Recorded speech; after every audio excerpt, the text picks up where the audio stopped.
Have you ever been told that Africa had no history before Europeans arrived? That's a lie. A dangerous lie that fueled centuries of oppression and continues to shape our world today. This is the story of how that lie was constructed, the civilizations it erased, and the ongoing struggle to reclaim Africa's true history. For centuries, Africa was portrayed as a blank slate, a continent without civilization, waiting to be discovered and enlightened by Europe. But the truth is far more complex and far more glorious. Long before European explorers set foot on African soil, vibrant civilizations thrived, leaving behind legacies of innovation, art, and sophisticated governance. Let's start with ancient Egypt. Flourishing from around 3100 BC, it was one of the world's earliest centralized states, a beacon of knowledge and power that influenced cultures across the Mediterranean. Then there's the Kingdom of Kush, centered in Nubia, modern-day Sudan. For centuries, Kush was a formidable power, even ruling Egypt as the 25th dynasty around 744 to 656 BC. These weren't just isolated pockets of civilization. The Aksumite Empire, in present-day Ethiopia and Eritrea, emerged around the 1st century CE, minted its own coins, and adopted Christianity in the 4th century under King Ezana. Further west, the Mali Empire rose to prominence in the 13th century.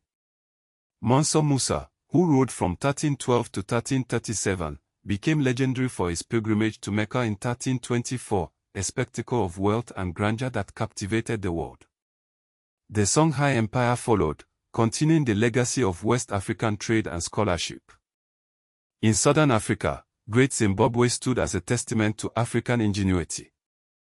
This magnificent stone-built city and political center flourished from the 11th to the 15th centuries. The Benin Kingdom, in present-day Nigeria, developed highly sophisticated court art and governance from the 13th century onward. The Congo Kingdom formed in the late 14th century and maintained diplomatic ties with Portugal after 1483. And the Asante Empire, consolidated in the late 17th century under Ose Tutu and Okomfo Anikai, demonstrated the power and resilience of African political organization. These empires weren't isolated. They were connected to global trade networks. The trans-Saharan trade routes linked West Africa to North Africa and the Mediterranean for centuries, facilitating the exchange of goods, ideas, and culture. East African coastal cities like Kilwa, Mombasa, and Mogadishu were integrated into the Indian Ocean trade network as early as the first millennium CE. The Swahili city-states developed a cosmopolitan culture, blending African, Arab, Persian, and Indian influences. So, how did the myth of a historyless Africa take hold? It wasn't accidental. It was deliberately constructed and promoted to justify the horrors of slavery and colonialism. One of the key figures in this historical distortion was George Wilhelm Friedrich Hegel. In his lectures on the philosophy of history in the early 19th century, Hegel portrayed Africa as outside of history, outside of reason, and outside of progress. This deeply racist framing provided intellectual cover for later colonial ideologies. C. G. Seligman's 1930 book, Races of Africa, further cemented this false narrative. Seligman promoted the Hamitic hypothesis, claiming that any civilization in Africa must have come from non-black outsiders. This idea was used to deny African agency and attributing any achievement on the continent to external forces. The transatlantic slave trade, which lasted from the 16th to the 19th centuries, saw more than 12 million Africans forcibly transported across the Atlantic. The dehumanization and brutal exploitation of enslaved people were justified by the belief that they were inferior, without history or culture. Colonial regimes systematically erased local governance, writing systems, and oral traditions from official records. They replaced them with European narratives that emphasized African backwardness and the need for European intervention. The violence and atrocities committed during the colonial era were often minimized or omitted from popular history. The Herero and Nomo genocide, perpetrated by German colonial forces in German Southwest Africa between 1904 and 1908, serves as a stark example. Under the command of Lothar von Trotha, the German forces issued an extermination order, resulting in the deaths of tens of thousands of Herero and Nama people. This horrific event is widely recognized by scholars as one of the early genocides of the 20th century, yet it remains largely unknown to many. Even in conflict often framed as between Europeans, the suffering of Africans was downplayed. British concentration camps during the Second Anglo-Boer War detained Boer civilians, but the devastating impact on African civilians was often overlooked. But Africa was not historically isolated.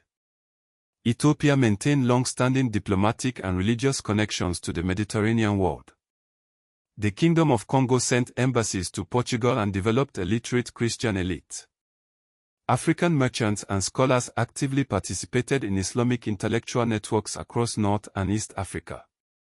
And the voices of African women are often missing, not because they were absent, but because colonial records systematically silenced them.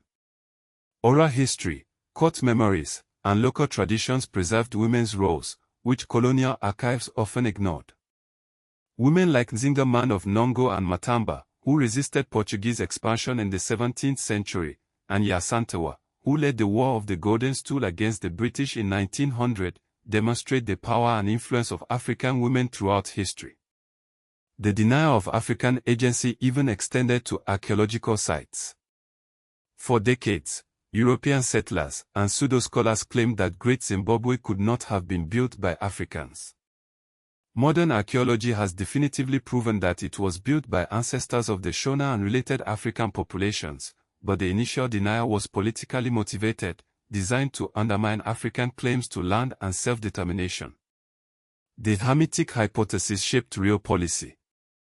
Colonial administrations used the idea that civilized elements in Africa must have come from outside Black Africans, influencing education systems, ethnographic classifications, labor policy, and even ethnic favoritism. So, why does this history matter today?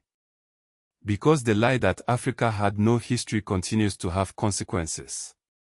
It shaped modern racism, segregation, apartheid, and the persistent idea that Africa needs external guardianship. It affects debates about land, identity, and reparations. Many African school systems still struggle with colonial-era syllabi, Eurocentric textbooks, and limited teaching of pre-colonial history. There are ongoing debates over the return of looted artifacts, the restitution of cultural property, and the recognition of colonial atrocities as genocide. Modern African states often use pre-colonial history to build national pride, establish historical legitimacy, and counter racist stereotypes. But Africa is still often portrayed in global media as poor, passive, and independent, a modern continuation of older historical lies. The fight for historical justice is far from over. Campaigns continue for the recognition of the Herero and Nama genocide, for reparations for colonial land dispossession, and for a more accurate and nuanced understanding of Africa's past. Africa's history is not a blank slate. It's a rich tapestry of civilizations, empires, and cultures that have shaped the world. It's time to reclaim that history and challenge the lies that have obscured it for too long.